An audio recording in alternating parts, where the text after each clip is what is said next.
12th Shivani പഠിച്ചതൊക്കെ എങ്ങനെയാണെന്ന് പറയാമോ? 12th ഞാനാണെങ്കിൽ യൂട്യൂബിൽ വീഡിയോസൊക്കെ സബ്ജക്റ്റേഴ്സുള്ള വീഡിയോസ് നോക്കിയാണ് പഠിച്ചത്.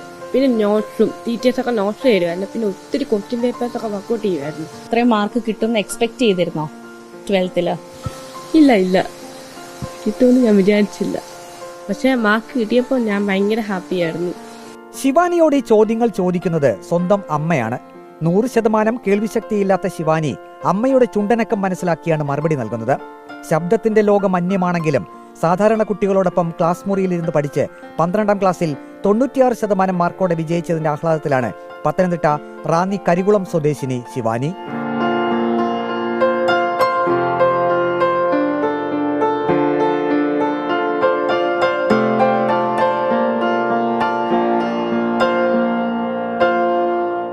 ജന്മന ശിവാനിക്ക് കേൾവിശക്തി കുറവായിരുന്നു. 8ാം ക്ലാസ്സിലായപ്പോൾ കേൾവിശക്തി പൂർണ്ണമായും നഷ്ടമായി. ഹിയറിംഗ് എയ്ഡ് കൊണ്ടും പ്രയോജനമില്ല. യാഥാർത്ഥ്യം മനസ്സിലാക്കി ശിവാനി പ്രതിസന്ധിയെ അതിജീവിക്കാൻ തന്നെ തീരുമാനിച്ചു. സോഷ്യോളജിയിൽ 100ൽ 100 മാർക്ക് ഉൾപ്പെടെ 12ാം ക്ലാസ്സിൽ മികച്ച വിജയം.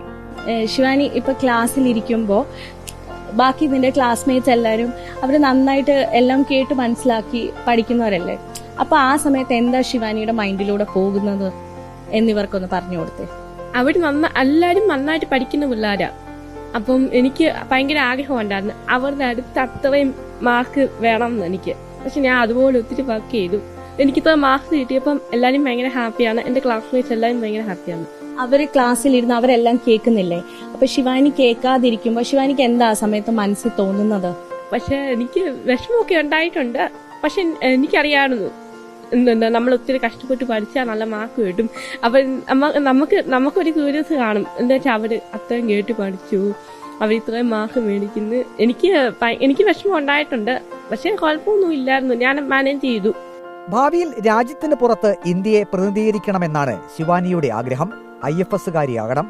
ഇനി എനിക്ക് BA LLBക്ക് പോകണമെന്നുണ്ട്. എനിക്ക് ലോയർ ആവണം. എന്ന് വെച്ചാൽ എനിക്ക് ഡിസേബിൾ ആയിട്ടുള്ള സ്റ്റുഡൻസ് ഉണ്ട്, അവിടെ എനിക്ക് ഹെൽപ്പ് ചെയ്യണം. പിന്നെ എനിക്ക് സിവിൽ സർവീസ് എക്സാം നോക്കണമെന്നുണ്ട്. അത് നോക്കിയിട്ട് എനിക്ക് IFS-ന് പോകാനാണ് ആഗ്രഹം. റാന്നി സിറ്റാഡൽ റെസിഡൻഷ്യൽ സ്കൂളിലെ അധ്യാപകരും ശിവാനിക്ക് പൂർണ്ണ പിന്തുണ നൽകി.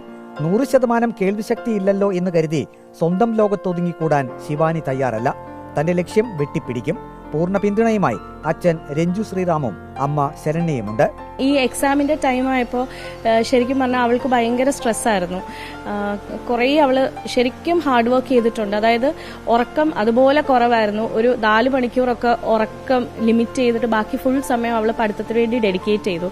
അപ്പം റിസൾട്ട് വരുമ്പം ഞങ്ങൾക്ക് ആ കഷ്ടപ്പെട്ടതിന്റെ ഒരു ബലം അവൾക്ക് കിട്ടണം എന്നല്ല. ഇത്രയും മാർക്സ് അതൊന്നും നമ്മൾ എക്സ്പെക്ട് ചെയ്തില്ല. അവൾ കഷ്ടപ്പെട്ടതിന്റെ കിട്ടണം. അത് ഒരു വർഷത്തെ അല്ല, അവളുടെ എനിക്കൊന്നു ഈ LKG തൊട്ടുള്ള ഒരു സ്കൂൾ ലൈഫിന്റെ കഷ്ടപ്പാടാണ്. ഇങ്ങനൊരു കുട്ടിയായപ്പോൾ തൊട്ട് നമുക്ക് എങ്ങനെ ഒരു ഐഡിയ ഇല്ലാതെ വലിയൊരു ക്വസ്റ്റ്യൻ മാർക്കായിട്ട് ഞങ്ങൾ നിന്നപ്പോൾ ഇവിടെ വരെ ഞങ്ങൾക്ക് എത്തിക്കാൻ പറ്റി.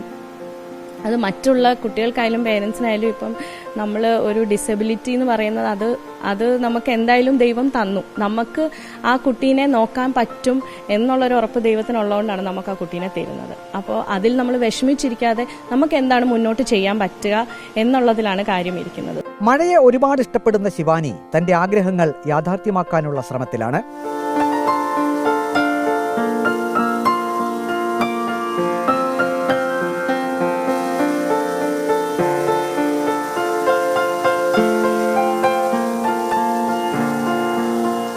വീഡിയോ ജേർണലിസ്റ്റ് അജി കൊടുമുണ്ണൊപ്പം reporter Praveen Purushothaman. In reporter, Pathanamthitta.